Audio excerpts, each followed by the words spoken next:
सत्यकुमार, धन्यवाद. खूप चांगल्या पद्धतीनं वातावरण निर्मिती झालेली आहे. आर्यश्री ना, आर्यश्रीने किती सुंदर गाणं गायलं तिने. आणि अनुष्का अभिज्ञा हिनंसुद्धा अतिशय गाणं छानपैकी गायलं तिने. आणि पूजाचं नेतृत्वसुद्धा आमच्या गजबीताईने केलं. त्यामुळे एक धम्ममय वातावरण तयार झालं आहे या ठिकाणी. माझा परिचय खूप चांगल्या पद्धतीने करून दिलेला आहे. अर्थात महासागर आहे, धम्म म्हणजे महासागर आहे. आणि खरं म्हणजे महासागरामध्ये कठीण आहे. म्हणजे थोड्याशा पाण्यात गेलं तरी आपल्याला कधी लाट येईल काय सांगता येत नाही. पण आपण प्रयत्न करतो आहे म्हणजे महासागराच्या जवळ जाण्याचा, नाही का, धम्माच्या जवळ जाण्याचा प्रयत्न करतो आहे. आणि त्यासाठी खरं म्हणजे आपले जे आदर्श आहेत, तथागत भगवान बुद्ध ज्यांनी खरोखरच दुःखमुक्तीचा मार्ग सांगितला आणि या जगाला बाहेर या दुःखातून बाहेर पडण्यासाठी त्यांनी स्वतःच्या उदाहरणामधून, स्वतःच्या कुशल कर्मामुळं त्यांनी एक उदाहरण दिलेलं आहे. आणि त्या मार्गाने जर आपण गेलो तर आपणसुद्धा त्या दुःखातून बाहेर पडू शकतो. अशा पद्धतीनं त्यांनी मार्ग दाखवला. आणि पूर्ण जगभर आज ह्या तथागतांच्या शिकवणीचा प्रभाव पडत आहे. तर अशा ह्या महान भगवान बुद्धांना आपण नमन करूया. खरं म्हणजे भगवान बुद्धांचे धम्म आपल्यापर्यंत पोचवण्यासाठी ज्या बोधिसत्वानी आम्हाला तथागतांची ओळख करून दिली, 1956 साली त्यांनी धम्मदीक्षा देऊन आम्हाला मार्ग सोपा केला सर्वांना. त्या विश्वरत्न बोधिसत्व डॉक्टर बाबासाहेब आंबेडकरांच्या चरणाशी आपण वंदन करूया. खरोखरच धम्म आचरणात कसा आणायचा याच्या अगदी प्रॅक्टिकली अनुभव जो आहे तो महास्तवीर संघरक्षित यांनी उर्गेन संघरक्षित यांनी आपल्याला दिलेला आहे. आणि या संघाची स्थापना करून गेल्या 50-60 वर्षामध्ये आपल्याला धम्मावरती आचरण कसं करायचं, प्रॅक्टिकली आचरण कसं करायचं आणि आपल्याला त्या दुःखातून बाहेर कसं पडता येईल हे मार्ग दाखवणारे, संघाची निर्मिती करणारे भंते संघरक्षित यांच्याही चरणाशी नतमस्तक होऊन मी आजच्या बाबासाहेबांच्या 133व्या जयंतीच्या निमित्तानं आपणाला सर्वांना शुभेच्छा देतो आणि माझ्या प्रवचनाला थोडीशी सुरुवात करतो. मी फार अभ्यासू आहे किंवा असं सांगणार नाही. मला जे काय गेल्या 30 वर्षामध्ये बाबासाहेबांच्या चळवळीमध्ये राहून, संघामध्ये राहून जे काय थोडंफार बाबासाहेब समजले ते मी मांडण्याचा इथे प्रयत्न करणार आहे. बाबासाहेबांचे चरित्र आपल्याला सर्वांनाच माहिती आहे. 1891ला बाबासाहेबांचा जन्म झाला, नाही का, आणि 1956ला बाबासाहेब गेलेले आहेत. म्हणजे तब्बल 65 वर्ष ते जगलेले आहेत फक्त. तर 65 वर्षामध्ये त्यांनी जे काय केलेलं आहे,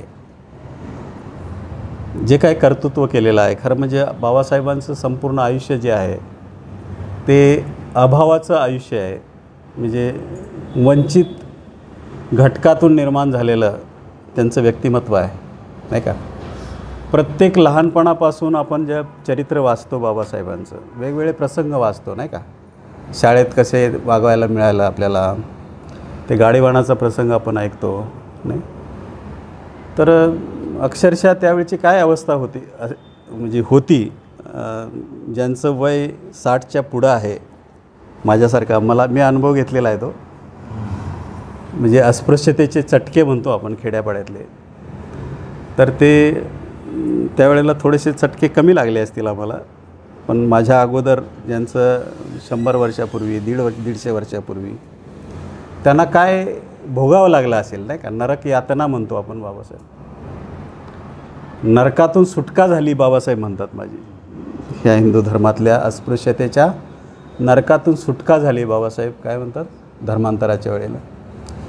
तर ही नरक यातना भोगणारी आमची असंख्य पिढ्या त्यांना बाहेर काढण्यासाठी बाबासाहेबांनी प्रयत्न केलेला आहे. शिक्षण घेताना सुद्धा अनेक अडचणी आलेल्या आहेत त्यांना.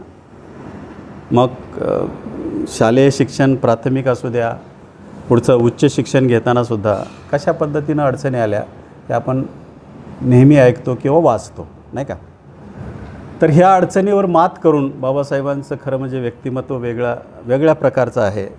आणि प्रत्येक प्रसंगाला कशा पद्धतीनं तोंड द्यायचं आणि विधायकतेने पुढं कसं जायचं हे शिकायचं असेल तर बाबासाहेबांच्यामुळे शिकलं पाहिजे आपण, नाही का. नवीन तरुण पिढींच्या पुढे फार मोठा आदर्श बाबासाहेबांचा आहे. तर बाबासाहेबांचं शिक्षण घेतानासुद्धा त्यांना अडचणी आलेल्या आहेत. काही सयाजीराव गायकवाडसारखे व्यक्तिमत्व होते, शाहू महाराजांच्यासारखे व्यक्तिमत्व होते. त्यांच्या सहाय्यानं, आर्थिक सहाय्यानं त्यांनी शिक्षण पूर्ण केलेलं आहे. अर्थात नुसतं शिक्षण पूर्ण करून थांबलेलं नाही आहेत, तर त्यांनी जे काय अनुभवलेलं होतं, जो काय त्यांनी तारुण्यामध्ये बाळपणामध्ये अस्पृश्यतेचे चटके अनुभवलेले होते, त्याच्यावरती कसं मार्ग काढायचा किंवा त्यातून सुटका कशी करायची. माझ्यासारखा उच्च शिक्षित असणारा व्यक्तीला जर अशा पद्धतीनं वागणूक मिळत असेल तर माझा अडाणी समाज कसा असेल, माझ्या बांधवांची स्थिती काय होईल, यातून त्यांना बाहेर कसं काढायचं या पद्धतीनं ते विचार करत होते. आणि खरोखरच बाबासाहेबांनी एक एक एक एक स्टेप करत पुढे गेलेले आहेत. शिक्षण झाल्यानंतर 1927चा महाडचा सत्याग्रह आपण वाचतो, नाही का. तो सत्याग्रह वाचताना अंगावर शहारे येतात. त्यावेळेला 10,000 माणसं जमवणं म्हणजे साधी गोष्ट नाही आहे. आत्ता 20 मार्चला काहीतरी तो वर्धापन दिन होता, त्यानिमित्तानं गेलो होतो. आणि खरं म्हणजे उल्हासनगरहून काही आम्ही 4-5 धम्मचारी मिळून गेलो होतो विथ फॅमिली. त्याच्यापूर्वी गेलो होतो, पण तो दिवस थोडासा महत्त्वाचा म्हणतो ना. 20 मार्च 1927चा वर्धापन दिवस होता तो, जे महाडच्या सत्याग्रहाचा. तर ते चवदार तळ्याचं जे पाणी आहे, पाण्याला स्पर्श करण्यासाठी कुठून कुठून लांबून येणारे लोक मी पाहिलेले होते. एक पती पत्नी बुलढाण्यावरून आले होते. अर्थात अनेक लोक गाड्या वगैरे घेऊन, काहीतरी 1500 गाड्या तरी असतील कदाचित, 4 व्हीलर वेगवेगळ्या ठिकाणी त्यांनी सोय केलेली होती.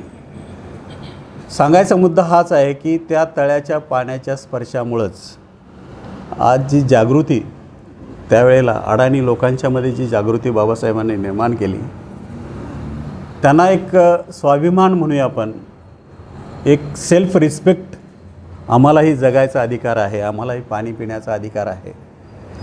तर हे अडाणी माणसामध्ये दाखवून देण्याचे काम जे आहे ना बाबासाहेबांनी केलं. खरं म्हणजे बाबासाहेबांनी स्वतःलाच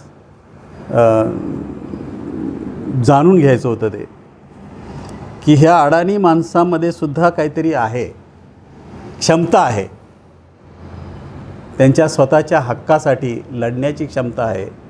तर ही बाबासाहेबांना दाखवून द्यायचं होतं आणि जगाला सांगायचं होतं की बाबा इथे या भारतामध्ये काय चाललेलं आहे, नाही का.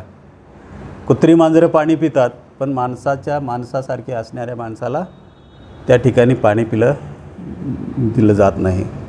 तर हे जे भाग आहे तो सांगण्यासाठीच खरं म्हणजे 1927चं त्यांनी सामाजिक संघर्ष जो आहे, सामाजिक लढा जो आहे तो त्या ठिकाणी केलेला आपल्याला पाहायला मिळतो. त्यानंतर म्हणजे त्यांनी जो विरोध केला, त्या लाठ्याकाठ्यानी मारलं सत्याग्रहींना.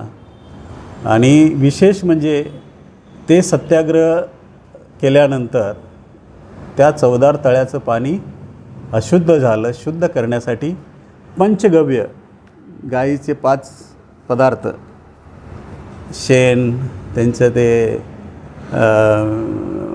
गाईचं मूत्र काय, दूध, दही, लोणी काय असेल ते, तर ते 21 घागरीमध्ये मिक्स केलं आणि त्या ब्राह्मणाने ते शुद्धीकरण केलं.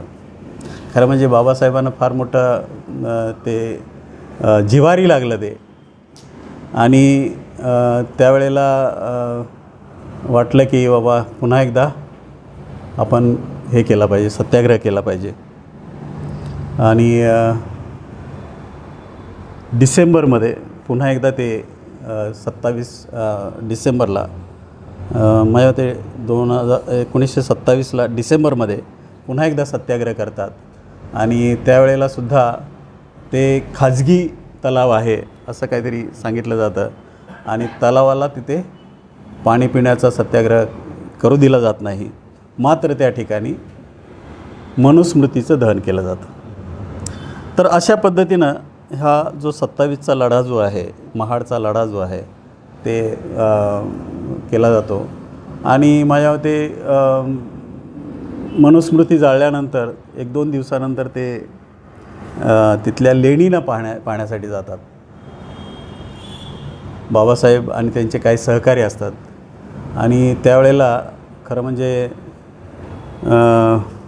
बाबासाहेब ते पाहिल्यानंतर सविस्तर वर्णन करून सांगतात. या ठिकाणी भिक्षू बसले असतील, या ठिकाणी ध्यानसाधना करत असतील, या ठिकाणी खरं म्हणजे लोकसेवेसाठी समर्पित जीवन जगलेले लोक वास्तव्य करत असतील, या ठिकाणी तुम्ही बसू नका असं आवर्जून सांगतात ते.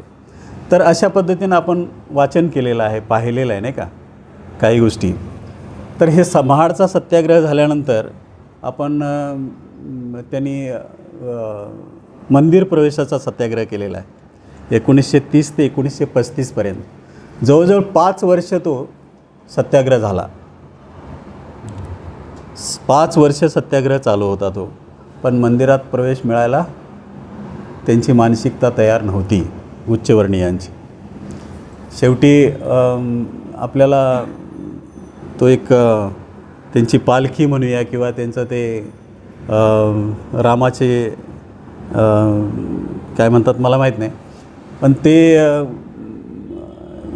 एकदा स्पृश्य लोकांनी हे करायचं आणि एकदा अस्पृश्यानी ओढायचं, ते रथ ओढायचा. तर ह्याच्यावरती सुद्धा खरं म्हणजे त्या ठिकाणी दगडफेक करण्यात आली आणि शेवटी ते दरवाजे खोलले नाहीतच. तर अशा पद्धतीनं थकून बाबासाहेबांनी विचार सोडून दिला. खरं म्हणजे स्पृश्य समाज जो आहे, हिंदू समाज जो आहे, त्यांची मानसिकता बदलणं कितीही प्रयत्न केला तर शक्य नाही. मग आम्ही काय केलं पाहिजे, धर्मांतराची घोषणा करतात ते बाबासाहेब. येवल्याच्या मुक्कामी धर्मांतराची घोषणा करतात आणि स्पृश्य समाजाला किंवा हिंदू समाजाला सुधारण्यासाठी त्यांचे प्रयत्न इथून पुढे थांबले जातात. आता 1935 पासून ते 1956पर्यंत जवळजवळ 21 वर्षाचा कालावधी जातो.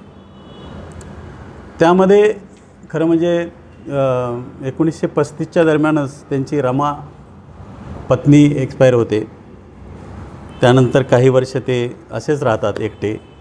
नंतर सविताबरोबर लग्न केलं जातं आणि त्यानंतरचे आयुष्य जे आहे पुढचे जवळजवळ 56पर्यंत 20 वर्षाचा कालावधी जो आहे तो त्यांच्या सहकार्याने, आपल्या सविता मॅडमच्या सहकार्याने ते पुढे जातात. तर सांगायचा उद्देश असाच आहे की बाबासाहेब खरं म्हणजे थकले नाहीत. त्यांच्या आयुष्याचा प्रत्येक क्षण जे आहे ते बाबासाहेबांनी मार्गी लावला, कारणी लावला. बाबासाहेबांच्या तब्येत बरी नसतानासुद्धा त्यांनी अनेक विषयांचा अभ्यास केला. अर्थात शिक्षणामध्ये सुद्धा ते वेगवेगळ्या शिक्षण घेत असताना अर्थशास्त्राची पदवी घेतलेली आहे, राज्यशास्त्राची घेतलेली आहे, इतिहासाची घेतलेली आहे, अर्थशास्त्राची घेतलेली आहे. तर अशा पद्धतीनं चौफेर असा अभ्यास जो आहे बाबासाहेबांनी केलेला पाहायला मिळतो आहे. तर अशा ह्या सर्वात महत्त्वाची गोष्ट बाबासाहेबांनी कुठली केली असेल तर ती आहे धर्माची. बाबासाहेब पारंगत वेगवेगळ्या विषयामध्ये होते नाही का. त्यांना पत्रकारिता म्हणून पाहिलं जातं, एक समाजसुधारक म्हणून पाहिलं जातं, ते एक थोर राजकारणी होते म्हणून पाहिलं जातं, ते समाजशास्त्राचे अतिशय विद्वान होते हे पाहिलं जातं. त्यांनी अर्थशास्त्रावरती प्रॉब्लेम्स ऑफ रुपीज हा ग्रंथ लिहून अतिशय महान कामगिरी केलेली होती. खरं म्हणजे त्याला 100 वर्ष पूर्ण होत आहेत म्हणून आज लंडन स्कूल ऑफ इकॉनॉमिक्स इथे सर्वांना निमंत्रण दिलेलं आहे. काही मातब्बर प्राध्यापक मंडळी त्या विषयावरती तिथं लेक्चर देणार आहेत. सांगायचा उद्देश हाच आहे की बाबासाहेबांचं व्यक्तिमत्वच अशा पद्धतीनं चौफेर आपल्याला पाहायला मिळतं आहे आणि वेगवेगळ्या विषयावरती त्यांचं प्रभुत्व जे आहे ते सखोल असं त्यांचं वक्तव्य त्यांच्या राजकारणाच्या माध्यमातून म्हणा किंवा ते जे ब्रिटिश पार्लमेंटरी कमिटीमध्ये असताना त्यांच्या सरकारच्या ह्याच्यामध्ये खूप चांगल्या पद्धतीनं आपलं वक्तव्य करत होते. अभ्यासपूर्ण वक्तव्य त्यांचं होतं. तर आपण त्यांना घटनातज्ञ म्हणतो, भारतीय संविधान निर्माता म्हणतो आपण त्यांना. तर ह्या सगळे जी कलमं आहेत भारतीय संविधानाची ती अतिशय चर्चेतून त्यांनी संमती करून घेतलेली आहेत. तर त्यावेळेच्या पार्लमेंटरी कमिटी संसदेमध्ये. तर सांगायचा मुद्दा हाच आहे की सर्व क्षेत्रामध्ये एक पारंगत असलेलं व्यक्तिमत्व ते त्यांचं होतं. मी त्यांच्याकडे कसा बघतो आहे की 1956 साली बाबासाहेबांनी जो शब्द दिलेला होता किंवा मी या हिंदू धर्मात जन्मलो 1936ला 35ला, तो शब्द त्याने 1956ला पूर्ण केलेला आहे. आणि ते करत असतानाच बाबासाहेबांनी अतिशय उत्कृष्ट ग्रंथ लिहिलेला आहे, तो म्हणजे बुद्ध आणि त्याचा धम्म हा ग्रंथ. आणि ह्या धम्मग्रंथामधले आचरणाची पद्धत जी आहे, बाबासाहेबांनी खरं म्हणजे किती अभ्यास केला असेल मला माहिती नाही धर्मावरचा. एका खंडामध्ये त्यांचं चरित्र आहे, तथागतांचं चरित्र आहे. दुसऱ्या खंडामध्ये त्यांचा ग्रहत्याग आहे, बुद्धत्व प्राप्तीपर्यंत त्यांचा जो प्रवास झालेला आहे तो घेतलेला आहे. तिसऱ्या खंडामध्ये त्यांनी बुद्धत्व प्राप्तीनंतर कुणाकुणाला धम्मदीक्षा दिली ते सांगितलेलं आहे. चौथ्या खंडामध्ये त्यांनी वेगवेगळ्या ठिकाणी कशी प्रवचन दिलेले आहेत, गृहस्थीसाठी कसे दिलेले आहेत, भिक्षूंच्यासाठी कोणाला कसा उपदेश दिलेला आहे हे सांगितलेलं आहे. आणि संघाची बांधणी कशी आहे, कशा पद्धतीची आहे, संघाबद्दल व्यक्तिमत्व केलेलं आहे त्यांनी. तर बाबासाहेबांनी खरोखरच आपल्यासाठी एक अमूल्य खजिना दिला आहे. आपण सर्वजण अभ्यासू आहोत, वेगवेगळ्या विषयावरती बाबासाहेबांचं खरं म्हणजे अभ्यास केलाच पाहिजे, प्रश्नच नाही. पण त्यांनी जे दिलेलं धम्म आहे, बुद्ध आणि त्याचा धम्म हा ग्रंथ आहे, तो अतिशय मोलाचा ग्रंथ आहे. गृहस्थीसाठी दिलेली प्रवचनं वेगळे आहेत त्यांचे, सदाचारावरची प्रवचनं वेगळे आहेत, भिक्षूंच्यासाठी दिलेला उपदेश वेगळ्या पद्धतीनं आहे. तर आज माझा महत्त्वाचा भाग आहे, मी आपल्यापुढे मांडणार आहे, ते चौथ्या खंडामध्ये बाबासाहेबांनी बुद्ध आणि त्याच्या धम्म या ग्रंथामध्ये त्यांनी 2-3 प्रकरणं आहेत. त्याच्यातलं एक प्रकरणावरती मी थोडंसं बोलणार आहे. त्या प्रकरणाचा टायटल असा आहे, शुभ संकल्प. शुभ संकल्प कसे करायचे, कोणते असावेत शुभ संकल्प. त्यापैकी पहिला संकल्प त्यांनी सांगितलेला आहे,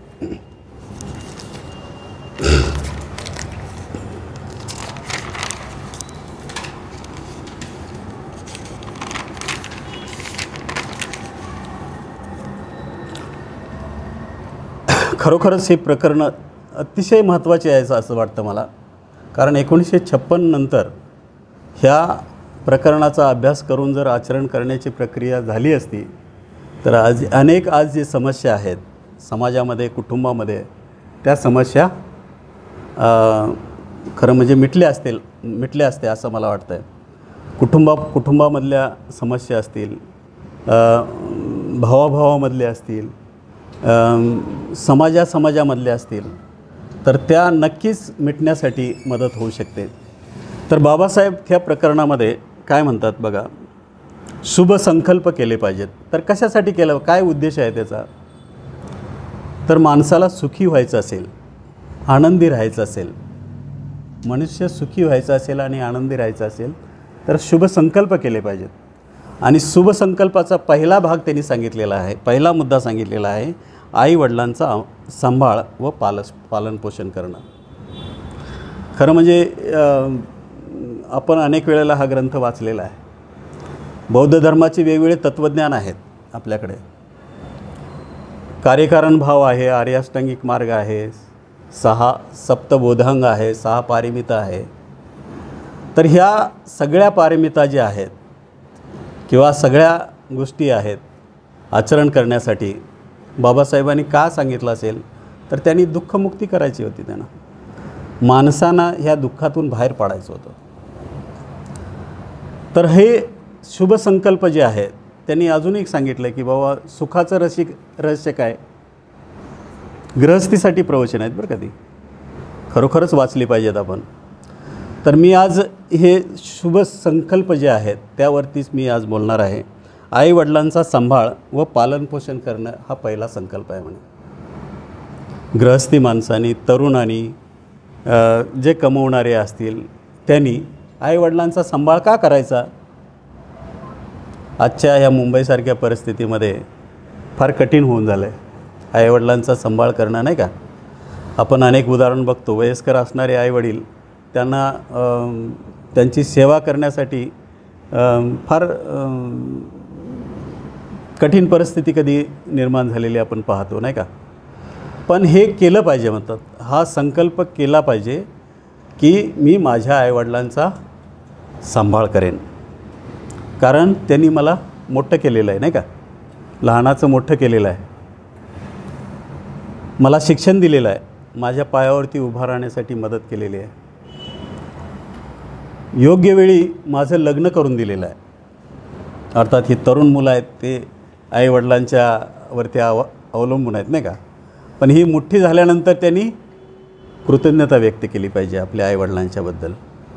त्यांना योग्य औषध पाणी असेल, गरज असेल तर ती दिली पाहिजे. तर हा पहिला संकल्प जो आहे आईवडिलांची सेवा करणं, हा पहिला संकल्प त्यांनी सांगितलेला आहे. दुसरा संकल्प काय सांगितला आहे तर वडीलधारी जे आहेत, आपल्यापेक्षा ज्येष्ठ, नाही का, ज्येष्ठ आणि श्रेष्ठ आहेत, त्यांचा आदर केला पाहिजे.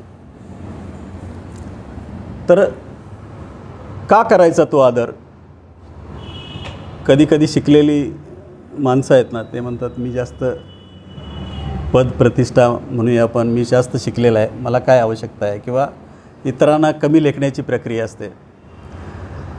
आपल्यापेक्षा वयाने जास्त असणाऱ्या लोकांचा आपण आदर केला पाहिजे. आपल्या नात्यातले असतील किंवा कोणी असेल, आपल्या ओळखीचे असतील तर त्यांचा आदर केला पाहिजे. समजा आपल्या घरी आलं तर त्यांना स्वागत केलं पाहिजे चांगल्या पद्धतीनं, त्यांना पाणी दिलं पाहिजे, बसण्यासाठी विनंती केली पाहिजे. काही लोक म्हणजे नतमस्तक पण होतात.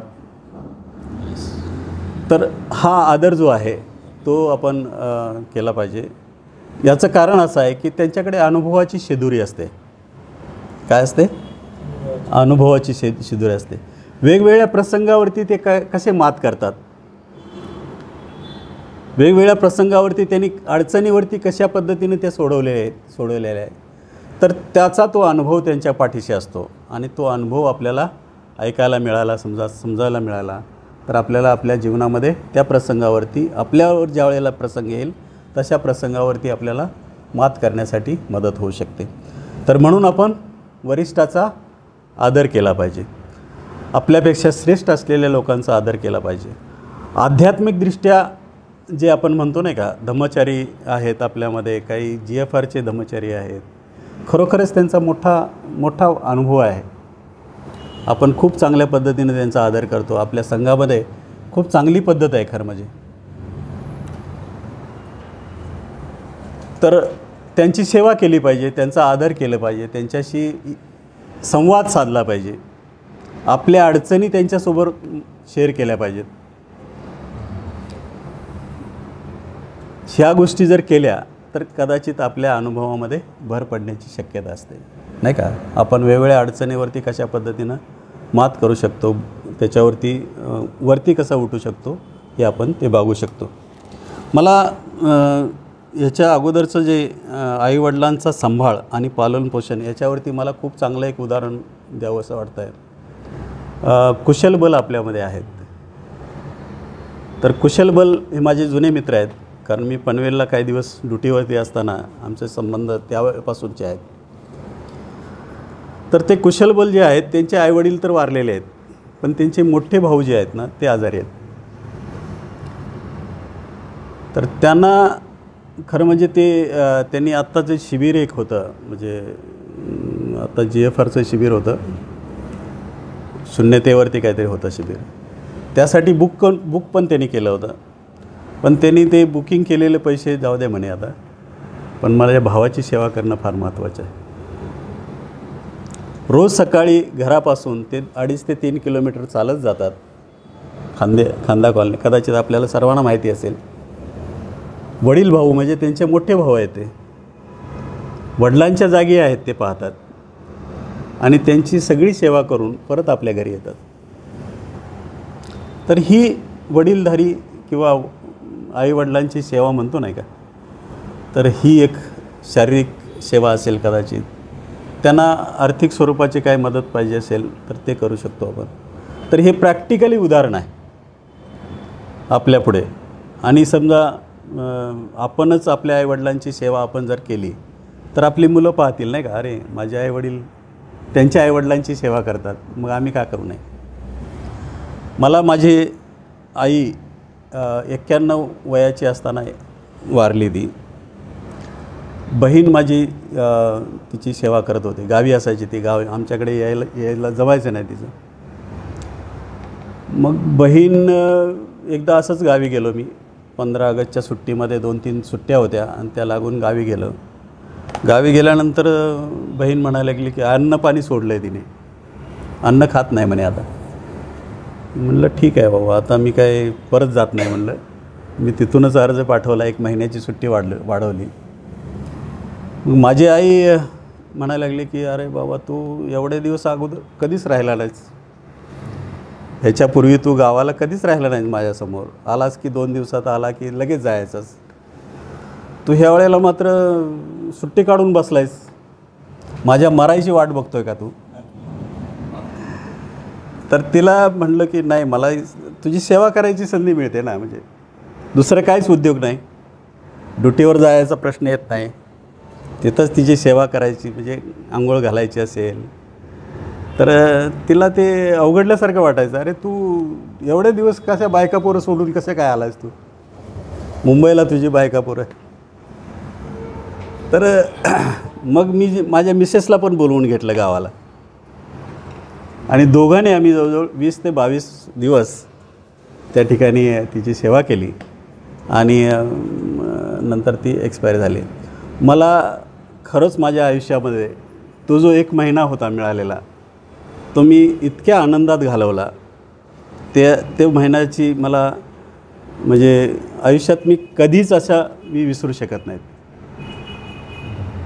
सांगायचा उद्देश हाच आहे की आईवडिलांची सेवा केल्यामुळं आपल्याला जो मिळणारा आनंद आहे, सुख आहे, ते अप्रतिम असू शकतं. तर हे खरं म्हणजे तथागतांनी 2500 वर्षापूर्वी सांगितलेली गोष्ट आहे. वडीलधाऱ्यांचा आदर झाला. तिसरं सांगितलेलं आहे मृदू भाषण. मृदू भाषण आपण जोडणारी भाषा म्हणतो नाही का, कठोर न बोलणं.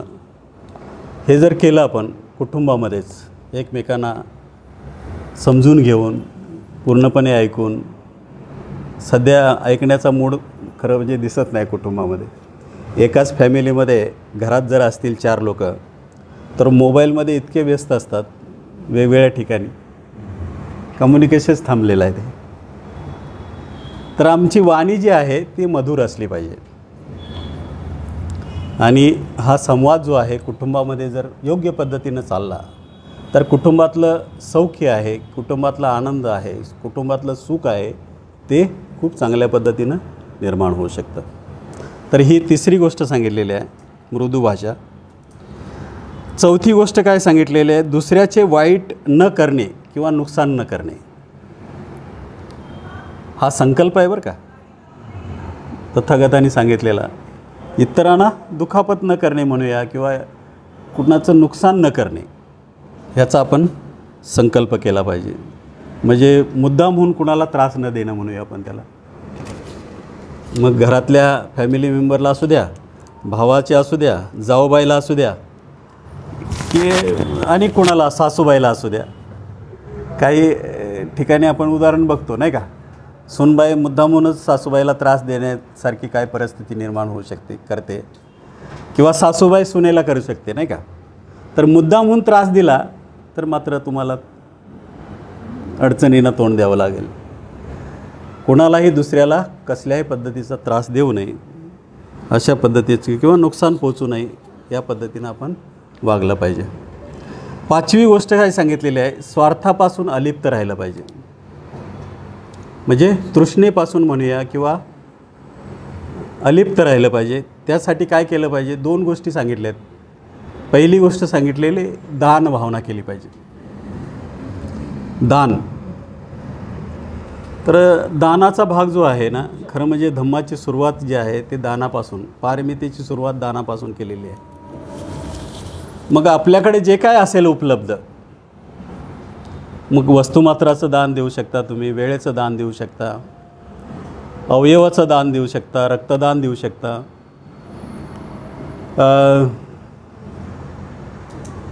सर्वात श्रेष्ठ दान जे आहे ते धम्मदान आहे नाही का. आर्थिक दान त्याच्यापेक्षा पण खरंच महत्त्वाचं आहे. आज जे ही वास्तू आपल्यासमोर आहे नाही का, तर त्या वास्तूसाठी आपण भाडं देत असाल, आपण जेवढे लोक एकत्र आलेलो आहोत नाही का, इथं बसण्याची अतिशय चांगली जागा केलेली आहे. आणि विशेष म्हणजे आपल्याला धम्मश्रवण करण्याची संधी मिळालेली आहे. तर ह्यासाठी दानाची गरज आहे. दान दिल्याशिवाय आपल्याला सुख आणि समाधान मिळणार नाही. आज जे काय असेल तासाभरासाठी प्रत्येक शनिवारी आपण येतात या ठिकाणी, जनरल वर्गाच्या निमित्ताने येता आपण, किंवा मित्रवर्गाच्या निमित्ताने इथे या ठिकाणी येता. तर त्यासाठी इथं काहीतरी कुणीतरी कष्ट केलेलं आहे नाही का, नियोजन केलेलं आहे. इथं माईकची अवस्था, इथं कशासाठी तरी बसण्याचे कुशन आहे त्याच्यासाठी खर्च केलेला आहे. पूजास्थान अतिशय सुंदर केलेलं आहे नाही का. आणि विशेष म्हणजे ह्याचे काय असेल ते 10-15 हजार रुपये भाडं महिन्याला जात असेल, माहीत नाही किती आहे ते, पण जे काय असेल ते संयोजकांना माहिती असेल, आपल्याला पण माहिती असेल कदाचित. आपल्या उत्पन्नाचा भाग, काही भाग जो आहे तो धर्मासाठी खर्च केला पाहिजे. अतिशय खरं म्हणजे महत्त्वाची बाब आहे. दानामुळंच आम्ही पुढे येऊ शकतो. मी आता माघ पौर्णिमेला आमचे 20-25 लोक उल्हासनगर केंद्राचे कोंडाणी लेणी म्हणून आहे, कोंडाणी लेणी, तिकडे गेलो होतो. आणि एक अभ्यासू व्यक्तिमत्व आम्ही बोलवलं होतं, म्हणजे लेण्यांचा अभ्यास करणारे. बाबा हे कुणी निर्माण केली, कधी निर्माण झाली लेणी, दुसऱ्या शतकामध्ये त्यांनी निर्माण केलेले ते होते म्हणे. आणि त्या लेणीसाठी जे दान दिलेलं आहे ते नाला सोपाऱ्याची कोणतरी महिला होती म्हणे, व्यापारी. त्या महिलेचं नाव सांगितलं. त्यांनी म्हणजे तिथल्या काही लोकांना म्हणजे आर्थिक दान दिलं असेल. तिथं जे कलाकार असतील समजा, छिनी हातोडी काम करणारे, त्यांना पोषण अन्नधान्य दिलं असेल.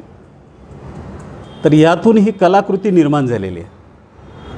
मग अशी कलाकृती जर निर्माण करायची असेल तर कुणीतरी दान दिल्यामुळं आज बघा ना 200 दुसऱ्या शतकातली ती लेणी आज 20व्या 21व्या शतकामध्ये आपल्याला पाहायला मिळते,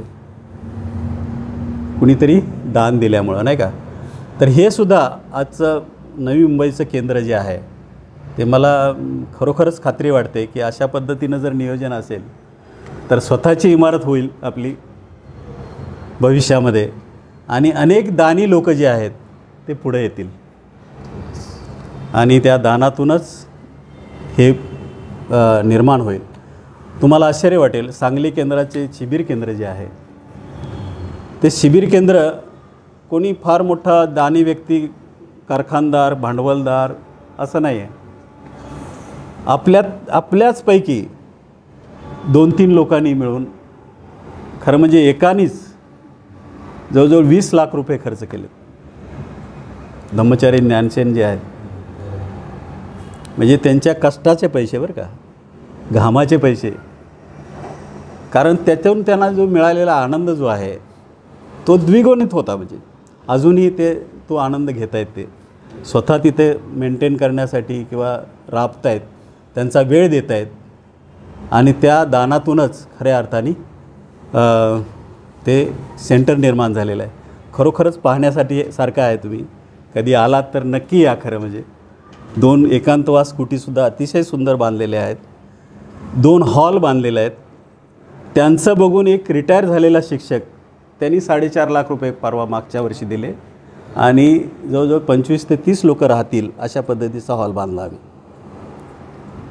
म्हणजे सांगायचा उद्देश असाच आहे की कुणीतरी त्याचं समाधान घेतं, म्हणजे ते संकल्प करतं, तो पूर्ण जातो आणि त्यातून मिळणारा त्यांना जो आनंद आहे त्या पैशापेक्षा कितीतरी पटीनं त्यांना मिळतो.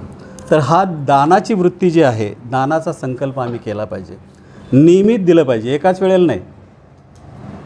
आपल्याला उत्पन्न जर मासिक असेल तर मासिक दान दिलं पाहिजे, नाही का. अजून एक उदाहरण मला खूप सांगायला आवडेल या ठिकाणी. मी भंडारा जिल्ह्यामध्ये काही वर्षासाठी ड्युटीला होतो, मी ऑफिसर म्हणून, डेव्हलपमेंट ऑफिसर म्हणून. 1-2 वर्ष जाऊन येऊन असायची माझी ड्युटी. तर त्या ठिकाणी एक जवाहरनगर नावाचं शहर आहे, जवाहरनगर भंडाऱ्याला. भंडाऱ्याचे कोणी इथं आहे का? नागपूर, भंडारा. तर जवाहरनगरला ऑर्डनन्स फॅक्टरी आहे. ते ऑर्डनन्स फॅक्टरीच्या बाजूलाच ते शहर आहे वसलेलं, अगदी रस्त्यावरती आहे, नागपूर भंडारा रस्त्यावरती. तर त्या गावामध्ये एक विहार बांधलेलं होतं आणि तिथे गजबिये नावाचे सद्ग्रस्त होते. त्यांचं वय त्यावेळेला जवळजवळ 60-65च्या दरम्यान असावं. ही कधीची घटना आहे? 94ची, म्हणजे 30 वर्षापूर्वीची. ते आता कदाचित हयात नसतील. तर मी तिथं गेल्यानंतरसुद्धा आपलं विहारामध्ये वेगवेगळ्या ठिकाणी जाणं, लेक्चर करणं किंवा आपलं धम्माचं थोडेफार तुटकं-मुटकं ज्ञान आहे ते मांडणं, हे चालू असायचं. तर त्या ठिकाणी त्या गजबिये साहेबांचं एक दुकान होतं, ते सुनबाई आणि मुलगा चालवायचे. दुकान म्हणजे किराणा मालाचं दुकान. तर ते रोज काय करायचे, एक मूठ घालायची तुमच्या गल्ल्यामध्ये आणि एक मुठीमध्ये काय खुर्दा येईल तो ते एका गोणीमध्ये टाकायचे आणि ते 365 दिवस तसं करायचे. जयंती जवळ आली की त्या विहाराची रंगरंगोटी, 14 एप्रिलला जे काय तिथं भोजनदान असेल करायचं, त्याचा विहाराचा मेंटेनन्स करायचा, हे सद्ग्रस्त त्यावेळेला करायचे. अडाणी माणूस. म्हणजे दानाची प्रवृत्तीमुळं म्हणजे माणूस कशा पद्धतीनं पुढं जाऊ शकतो. अर्थात ती सुनबाई किंवा मुलगासुद्धा खूप कष्ट करणारी माणसं होती. ती दुकान अतिशय चांगल्या पद्धतीनं चालवायची आणि ते उदाहरण मला खरोखरच अपील व्हायचं. मला जिथं जाईल त्या ठिकाणी मी ते मांडण्याचा प्रयत्न करायचो. सांगायचा उद्देश हाच आहे की आपल्याला स्वार्थ कमी करायचा असेल, तृष्णा कमी करायची असेल, आसक्ती कमी करायची असेल तर दानाची अभिव्यक्ती आपल्या हातून झाली पाहिजे. आणि ते करत असताना शिलाचरण पण पाळलं पाहिजे. ह्या दोन्ही गोष्टी आहेत त्याच्यामध्ये. शिलाचं आचरण केलं पाहिजे.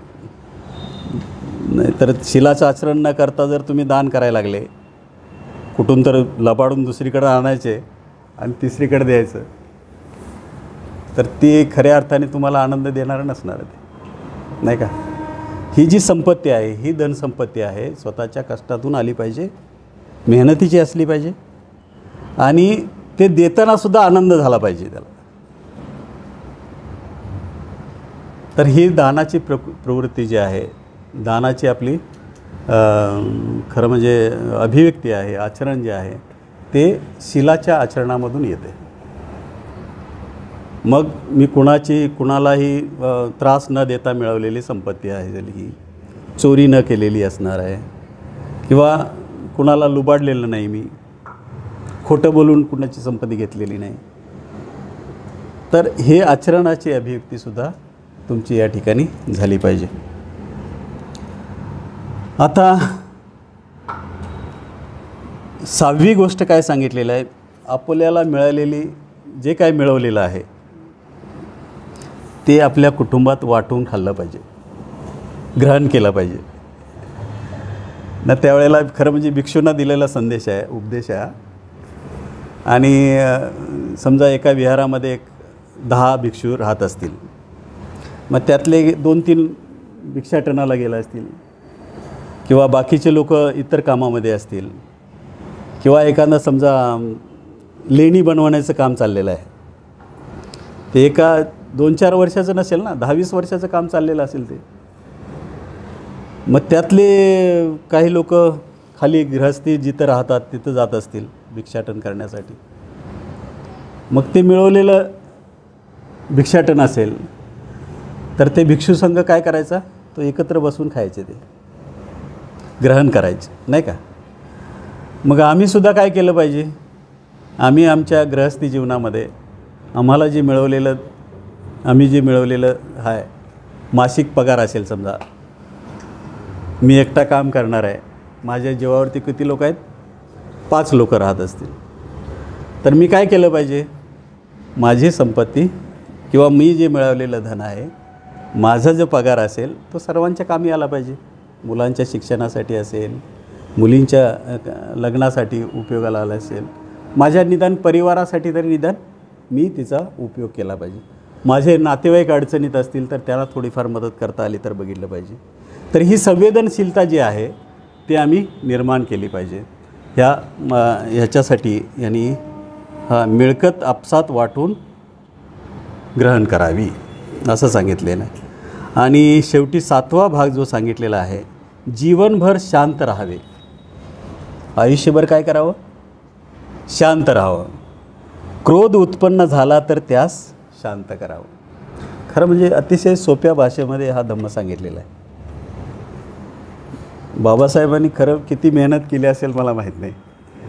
त्या प्रकरणाच्या शेवटी मी बघितलं, म्हणजे खंड 4था जो आहे तर त्याच्यामध्ये 24 पुस्तकांचा संदर्भ सांगितला आहे.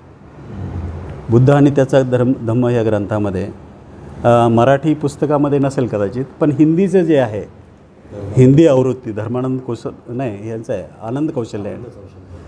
तर आनंद कौशल्य यांनी प्रत्येक खंडाच्या शेवटी त्यांनी संदर्भ सांगितलेले आहे. तर ह्या खंडाच्या शेवटी जे आहे ते 24 ग्रंथाचा संदर्भ सांगितला आहे. मग 24 ग्रंथ त्यांनी चाललेले असतील, त्याच्यातलं महत्त्वाचं काय आहे ते वेचलं असेल आणि त्याच्यामध्ये ठेवलं आहे. म्हणजे बाबासाहेबांनी किती कष्ट घेतलं असेल बघा आपल्यासाठी.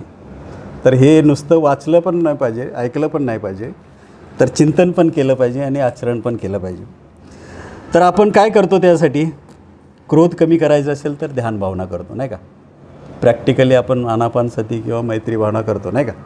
कुणाबद्दल राग आला तर 2ऱ्या पायरीमध्ये, 3ऱ्या पायरीमध्ये, 4थ्या पायरीमध्ये घेतो त्याला. क्रोध आला तर याच्याबद्दल आला बाबा मला, नाही का.